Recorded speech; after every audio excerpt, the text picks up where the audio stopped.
E o Movimento dos Trabalhadores Rurais Sem Terra, MST, foi às ruas em diferentes cidades do país para protestar, acredite, aleluia, contra o governo Lula, que, segundo o grupo, não está dando atenção à reforma agrária. Grebe, briga de amor não dói, né? Em nota, o MST se queixa da lentidão, falta de orçamento e incapacidade da gestão do petista em articular um plano coerente que atenda às necessidades reais da população sem terra. Estou podendo deixar de rir aqui com o MST criticando o Lula. Refletindo tanto no aspecto econômico como no aspecto social, nos acampamentos e assentamentos. Senhoras e senhores, eu vou até voltar aqui o texto.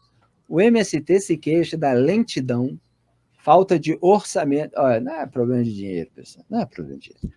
Vamos ficar aqui, cara. Lentidão e incapacidade da gestão do Lula. O MST descobriu isso, Greg. Depois de mais de 20 anos, da lentidão e da incapacidade da gestão do Lula. Quantas vezes a gente apontou isso, né? Até eles já perceberam. Mas é só quando seca a torneira, né? Quando seca a torneira deles, é que eles ficam assim. Queriam uns 3 bilhõezinhos para fazer assentamentos. 3 bilhões. Não tem, né? Em São Paulo, integrantes do grupo se reuniram em frente à superintendência do INCRA, o Instituto Nacional da Reforma Agrária, no centro da capital paulista. Já em Porto Alegre, o MST se concentrou nas sedes da Companhia Nacional de Abastecimento, a CONAB, e do INCRA. Em Curitiba, o protesto ocorreu na sede da CONAB. Tá aí, olha só. MST amotinado, crítico ao governo Lula. O governo Lula, daqui a pouco libera alguma boquinha ali, né? Um carguinho no INCRA, ou uma verbinha, que na CPI do MST apareceu como saindo de algum gabinete, de alguma pasta e tal. Depois o PT conseguiu esvaziar aquela CPI para não dar em nada. Mas a gente viu nos relatos, inclusive de ex-militantes do movimento e assentados, sobre a intimidação, etc. Então, assim, aí é gente da mesma tribo, né? Disputando poder, espaço, dinheiro. Exato, expectativas não satisfeitas de que ia chover coisa boa, né? Chover picanha na cabeça do MST. Isso não aconteceu porque a situação do país é difícil do ponto de vista fiscal, não tem dinheiro sobrando para nada, pelo contrário, tem um buracão, né?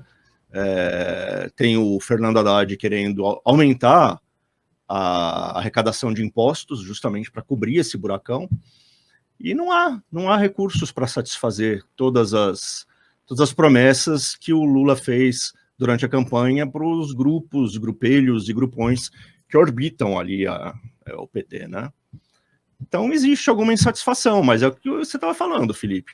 É briga de amor, não vejo divórcio no horizonte. E se de dia a gente briga, à noite, o quê? MST e Lula, vocês se amam. Falem a verdade. Agora, a gente falava o quê durante a eleição? Que o Lula estava prometendo um monte de coisa, dizendo, la garantia sou eu. Pois é. A garantia sou eu. Acredita nessa garantia quem é trouxa, né? Quem não conhece de outros carnavais. Isso foi colocado ao longo de toda a campanha eleitoral, por todos nós, em artigos, em comentários, apesar de os bolsonaristas não acreditarem, né? Eles mentem sobre o nosso trabalho, né? Eles fingem que todo mundo fez o L porque não estava pendurado ali naquela região, né? Do Jair Bolsonaro como ele estava. Nós estávamos vigilantes, como sempre ficamos em relação a qualquer governo, sem deixar de vigiar o lulismo. Aliás, muitas vezes criticando o Bolsonaro e o bolsonarismo, de uma maneira geral, por ajudar o lulismo, né? Que é a coisa mais maluca, né? O sujeito que acusa de fazer o L, quem criticou o Bolsonaro por ajudar o Lula. Quer dizer, o Bolsonaro tem que ser eximido na cabeça dessas pessoas de todas as responsabilidades. Ele era, no fundo, algo, no mínimo, um mal menor e tal, sobre o qual não se pode falar. Não se pode falar de nada de ruim dele, mesmo que ajude ao adversário. Então, olha, todas as pessoas que viveram os últimos governos do PT, elas sabiam que o Lula fala um monte de coisa ao longo da corrida eleitoral e depois não cumpre nada, né? Ele fala justamente para chegar ao poder. Aí depois são outros 500 e muita gente nem lembra o que ele prometeu. Algum pessoal do MST está lembrando, pelo menos na parte deles ali, e cobrando um pouquinho mais. Daqui a pouco vem o Paulo Teixeira, faz aquele meio de campo, não, calma, não dá agora, mas ali na frente nós vamos conseguir. Que nem o Lula na reunião do sindicato, ele falou, o salário mínimo, né? Não, nós estamos tentando aumentar, assim, eu queria dar muito, mas eu queria dar tanto e tal, né? Não tem garantia nenhuma de que ele vai conseguir, mas ele fica fazendo o aceno para o futuro, que é para as pessoas continuarem confiando. Confia, MST. Confia, sindicato. Tem 3 anos ainda.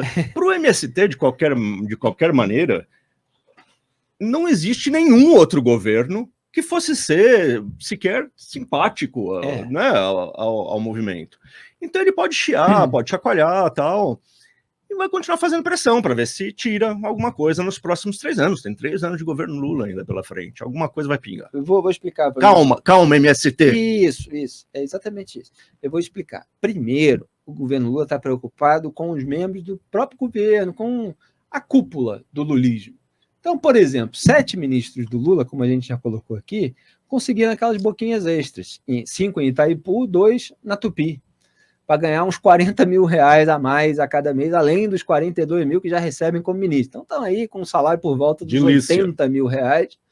Então, assim, para eles tem boquinha. Mas, olha, MST, se sobrar alguma coisa, pode ter certeza que ali na frente vai pingar para vocês também, mas tem uma fila, né? Tem uma fila. Lá na frente tudo se resolve. Se a crise econômica não chegar.